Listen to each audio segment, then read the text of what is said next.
Meu coração é verde e branco e assim o jogo está em minhas mãos.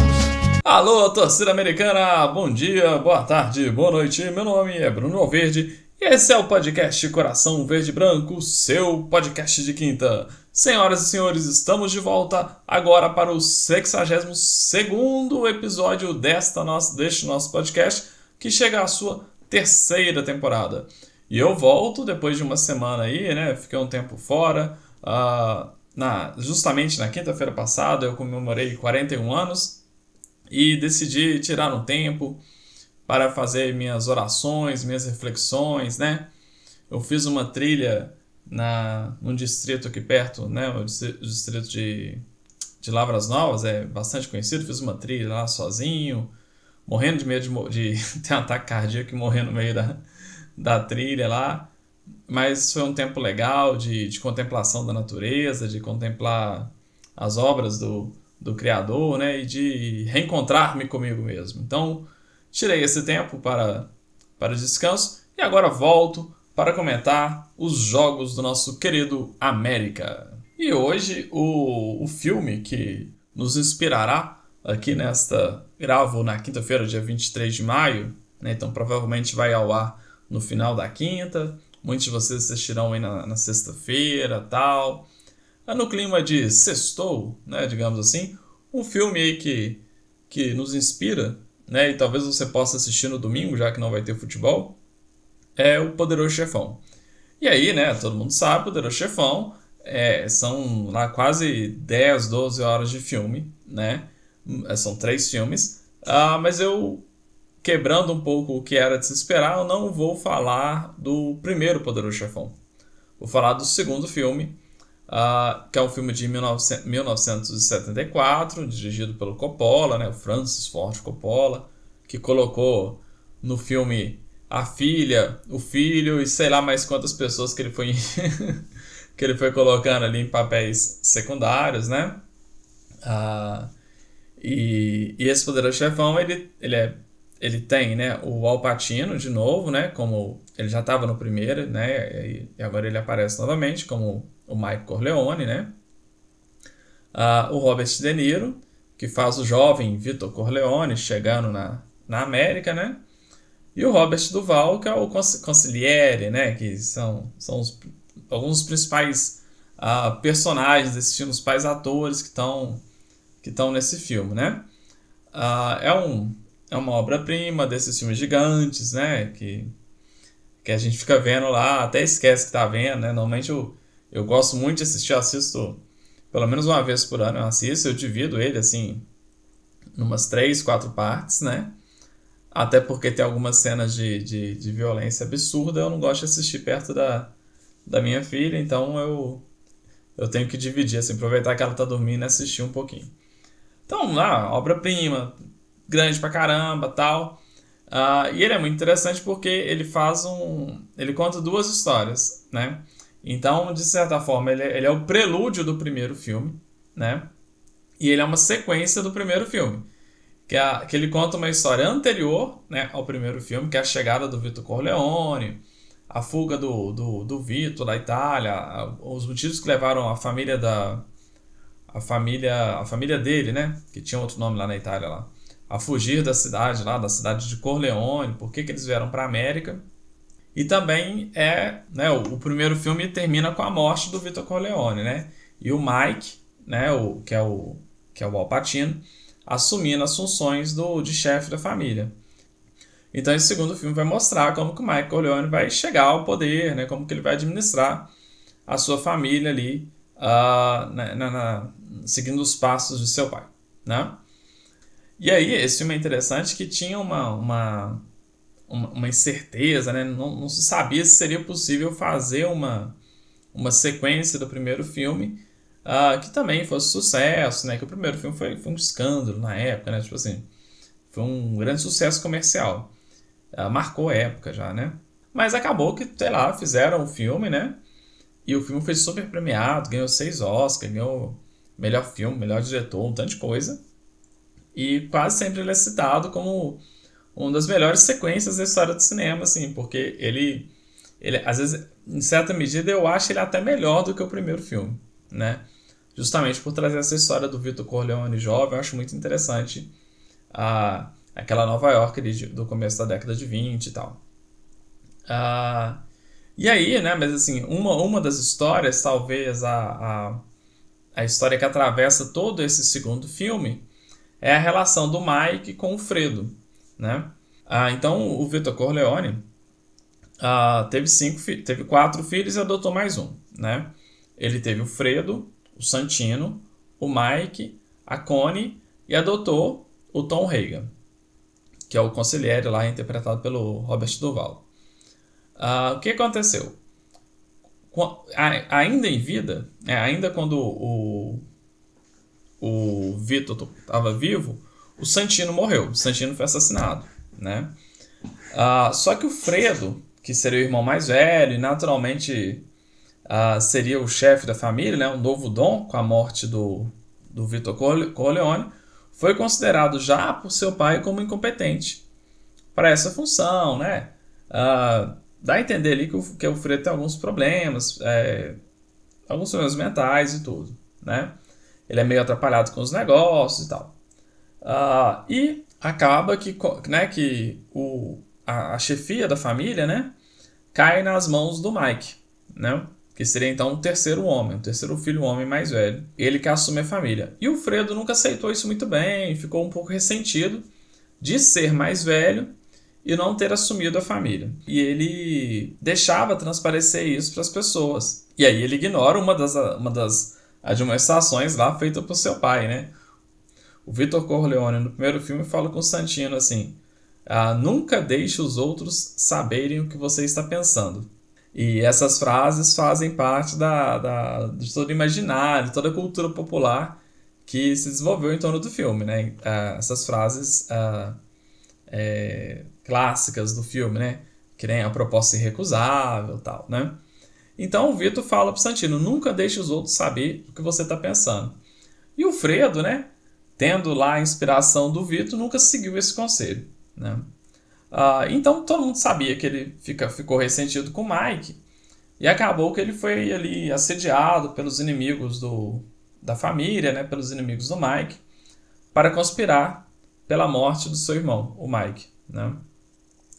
Aí tem um momento lá do filme que tem uma discussão do Mike com o John Green, que é um judeu, dono de uns cassinos lá, que o Mike queria comprar esses cassinos e ficar dono sozinho e tirar o tal do John Green da jogada. O Fredo discorda do Mike na frente desse tal de John, né? Ele fica do lado do John. E aí o Mike chama ele para conversar e fala: olha, Fredo, você é meu irmão, eu te amo, mas jamais fica ao lado de alguém que está contra a família. Olha que frase, hein? Jamais fica ao lado de alguém que está contra a família. Aí o filme vai rolando e tal, e a gente vai acompanhando todo esse drama lá, né, da traição do Fredo, até culminar na sua morte, né? Um dia lá ele vai pescar e é assassinado por um dos soldados lá do Mike Corleone. Bem, contei toda essa história para chegar no Fredo e nessa frase do Mike para ele: jamais fique ao lado de alguém que está contra a família. E quem é que teve contra a família? Quem é que esteve contra a família recentemente, meus amigos, meus caros telespectadores, meus podcast ouvintes aí? Quem que teve contra a família? Quem foi o nosso Fredo? O Ricardo Silva. Nesse jogo de segunda-feira, naquele pasto lá do Brinco de Ouro, né? Em Campinas, o Ricardo Silva deu um toque, driblou o goleiro, só não entrou com bola e tudo porque teve humildade ou vergonha, né? E deixou o cara do Guarani fazer o gol. E eu tinha decidido, né? Falei com vocês aqui que eu não ia mais ficar xingando o jogador da América e tal, mas meu Deus, eu xinguei demais o Ricardo Silva. Porque a bola veio, como diria o Alberto Rodrigues, veio pererecando, ali o campo atrapalhou um pouco e tal. Ele não resolve, aí o Dalberson sai e ele dribla o Dalberson. E, nossa senhora, que coisa horrorosa, né? Um jogo que poderia ter sido bem mais fácil. A gente permitiu que o time deles ficasse numa retranca, né? Se fechasse ali, né? Porque na crise que estava o Guarani, né? Na zona de rebaixamento, 1-0 ali era um trem de doido, né? E isso foi lá nos 17, 18 minutos do primeiro tempo. E a gente então teve que remar, né? Remar para poder sair desse buraco aí que o Ricardo Silva enfiou a gente. Por sorte, né, e por mérito do Ricardo Silva, ele conseguiu se recuperar no jogo, ele não deixou se abalar pela falha, né?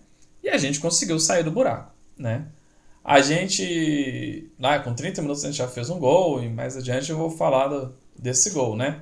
Mas o nosso time, né, de segunda-feira foi de novo, né, no tradicional, cansado, frágil, 4-3-3, que além de ser tradicional, cansado e frágil, já não tinha dado certo no jogo contra o... Como é que chama? Mirandópolis, não? Caracoles. Mirassol. Mirassol. É que eu fui ouvir o Santos Americanos antes de gravar. Aí eu vi o Marcão falando... Como que ele falou? É Marisol. Aí me embolou todo aqui com o Mirassol. Mirandópolis, não. Como é que chama o time? Mirassol, né? Então a gente entrou no 4-3-3 contra o Mirassol. Repetimos o 4-3-3 contra o Guarani, né? Com o meio-campo, mesmo meio-campo, Alê, Juninho e Moisés, né? Já sabíamos qual seria o problema, né? Só que dessa vez o Cauã tentou algo diferente, né? Ele botou chapa quente pra gente dançar. Colocou, ao invés de Jacaré e Azevedo, colocou o Adson e Fabinho. Vou ser sincero aqui, né? Eu não comentei nada no Twitter quando saiu a escalação. Normalmente eu faço minhas previsões ali, né? 1 hora antes do jogo. Mas eu gostei do Adson, mas eu preferi o Azevedo, tá? Pra mim o Azevedo deveria ter entrado jogando. Eu tenho um certo ranço do Fabinho. Mas tá, acabou, vamos lá, né? A gente, como esperado, a gente tomou pressão de um time ruim, né? Por causa desse meio campo, que é frágil na marcação, a gente já sabe disso, né? Só que a gente conseguiu criar bastante com o Adson e com o Fabinho, que eu não apostava, né? O Fabinho me surpreendeu. Na verdade, ele me surpreende se ele fizer assim. Se ele não fizer um gol contra, ele já me surpreende, porque eu espero muito pouco dele, né? Mas ele tá aí com 3 gols na Série B, fez um fuzuê pela direita ali, né? Se aproveitou bastante da fragilidade do Guarani e mostrou competência mais uma vez para finalizar, primeiro para se posicionar, né, para receber a bola e finalizar bem, né, numa assistência do Renato Marques, se eu não me engano, ainda no primeiro tempo, lá pelos 30 minutos. No segundo tempo foi aquele sofrimento, né? A minha filha, quem estiver acompanhando aí pelo YouTube ou pelo Spotify, né? Spotify agora tem a possibilidade de a gente fazer o vídeo também, né? Ela fez 2 desenhos enquanto viu o jogo comigo. Uma é de um camisa 10, né? Eu não sei se era uma homenagem ao Benítez, eu não sei. Mas o outro, que é o mais interessante, é Deus sentado na frente da TV vendo o jogo, né? Eu tava deitado com ela vendo o jogo, eu falei, eu vou mudar de posição, porque assim, sentado eu consigo mandar mais apoio pro pessoal lá em Campinas. Eu sentei pra ver o jogo, ela foi e me desenhou sentado. E eu tô com a mão na cara, tampando os olhos, assim, né? Aí ela falou assim, nessa hora que você tava xingando o Juninho, tava querendo xingar o Juninho, que eu não xinguei o Juninho nesse jogo. Isso aí eu tô conseguindo ser fiel. Não xinguei o Juninho nesse jogo, né? Mas o segundo tempo foi tenso pra caramba, né? O Cauã demorou demais pra mexer. Nossa, me dá uma raiva desgramada disso, né? Tava faltando ali 20 minutos de jogo, né? Sem os acréscimos, quando o América realmente foi pra cima pra tentar ganhar o jogo, né? Mesmo assim, ele teve precaução, porque assim, se a gente olhar as substituições, entrou Azevedo e Benítez no lugar de Fabinho e Juninho. Beleza, né? A gente foi pra frente, colocou qualidade e tal. Só que tirou o Adson, certamente estava cansado, mas pôs o Jacaré, né? Então assim, ele tentou o Jacaré, se tem alguma vantagem nesse cara, ele ajudar um pouquinho na marcação. Então assim, né? Ele poderia ter tentado outra coisa, tal, né? Às vezes colocado mais um atacante de área, tal. Mas então foi pra frente. Colocou o Benítez, colocou o Azevedo e o América foi e começou a jogar mais, segurar mais a bola no campo do Guarani e tal. Até que num vacilo lá do zagueirão deles, ele pôs a mão na bola, foi pênalti, Moisés converteu. Antes do Moisés converter, o Jacaré pegou a bola, né, gente? O Jacaré pegou a bola e todo mundo em casa vendo aquele negócio ali, pus as duas mãos no rosto. Eu falei, eu não vou ficar aqui na sala vendo esse cara cobrar esse pênalti nem a pau. Graças a Deus o Moisés cobrou, apesar do Moisés ter perdido no Independência, um jogo aí para trás, mas cobrou muito bem e converteu, né? Dali para frente, a experiência do Benítez do Azevedo foi fundamental para assegurar a vitória, né? Apesar das tentativas em vão do Jacaré de entregar o jogo, né? Porque o Jacaré, cara, ele erra tudo o que ele tenta.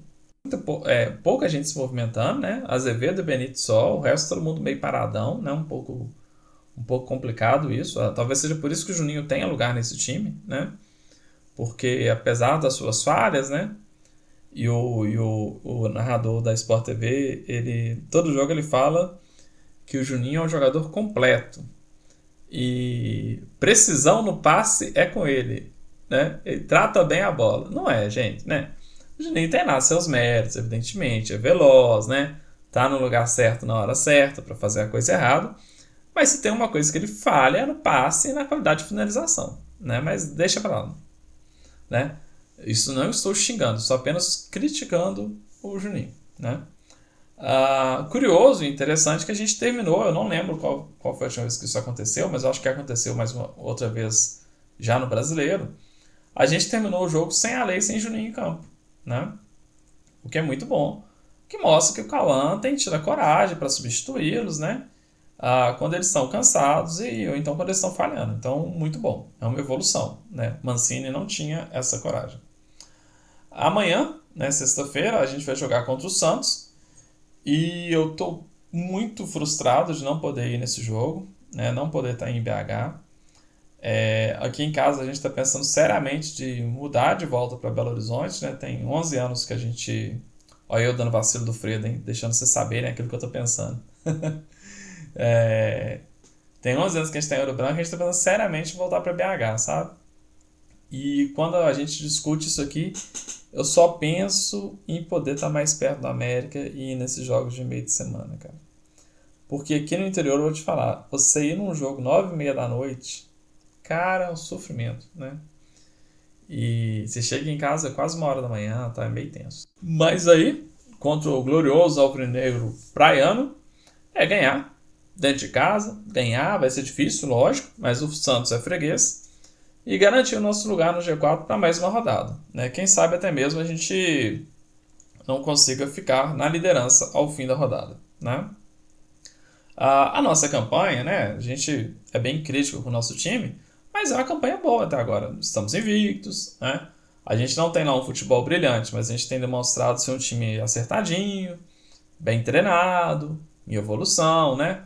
O Cauã, ele tá demonstrando que ele tá percebendo, ele demonstra ali que tá percebendo algumas falhas, né? Então, que tenta corrigir. Então, o time tá legal, né? A gente fez esse mini campeonato paulista aqui até agora, né? Mais a Chapecoense. E quando no começo do ano, antes do campeonato, né? Todo mundo fala, olha, a Série B não é tão fácil, né? A gente sempre pensa nos times do Paulista, né? E a gente já pegou vários deles aí e fomos até bem, né? Se a gente pensar, até o empate contra o Mirassol, que está em quinto, né? Então parece o melhor dos pequenos paulistas, né? O Mirassol, que está em quinto, a gente empatou com eles em casa, mas conseguimos a vitória em cima do Guarani fora. Então deu uma equilibrada, né? Então vamos lá, eu acredito sim na vitória, né? Só que a gente tem que ficar mais atento, né? Eu não acho... É evidente que o Santos não vai dar espaço pra gente, que Botafogo de Ribeirão Preto, Vila Nova, até Chapecoense deu nas laterais, né? A gente não vai ter o Fabinho, o Azevedo, o Adson sambando em cima dos laterais do Santos, que nem se fizeram contra esses outros adversários, né? E também, né, ao mesmo tempo, a gente não pode dar tanto espaço para jogadores mais qualificados. Então, assim, talvez uma marcação... vamos acreditar, né? Uma marcação mais fechada, talvez jogo para Nicolas, né? Talvez ali um desses outros volantes que chegaram possa ajudar ali na marcação, né? Talvez não seja jogo para Moisés começar, Mas vamos pensando, né? Vamos pensando, vamos acreditar, né? Iluminar a careca do nosso querido Cauã. Beleza, pessoal? No feminino, a gente tem uma pausa agora, né? A gente só volta no começo de junho. O América está com um jogo a menos, em 8º lugar. A coisa começou a azedar um pouquinho, né? A gente perdeu os últimos 2 jogos, né? Mas vamos lá, vamos acreditar que com fé em Deus aí a gente vai conseguir acertar, né? E classificar aí entre os 8 primeiros, né? O próximo jogo vai ser dia 6 de junho, se eu não me engano, ok? Beleza, pessoal, é isso. Deixo aqui o meu abraço a todos vocês. Peço que me procurem, vamos interagir nas redes sociais deste podcast. No Instagram, coração.verdebranco. No X, cor verde branco. Aqui no YouTube, Coração Verde Branco, né, o canal do Coração Verde Branco. Além disso, se você quiser, você pode contribuir para a manutenção deste podcast pela chave Pix brunovalverdeamerica@gmail.com. Então, um abraço a todos, fiquem com Deus e vamos subir, coelho! Deus salve o América.